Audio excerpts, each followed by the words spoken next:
Your add-ons should scale with your seats, automatically. Plan dependencies keep one charge's quantity in lockstep with another, so an add-on never drifts out of sync, and you never quietly underbill. Here's where they live. Each dependency ties an add-on's quantity to a base charge, and keeps the two in step. No spreadsheets, no manual updates. Open one, and you can see exactly how it works. This rule watches your premium plan seats, the number your customer actually buys. Whenever those seats change, it keeps compute minutes in sync, linked by a simple ratio.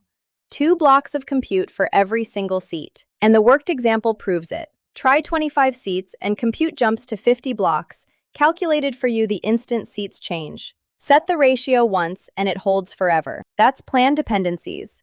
Link an add-on to your seats once, and it scales with every change automatically. No manual math, no underbilling, no drift. Your catalog stays exactly in sync.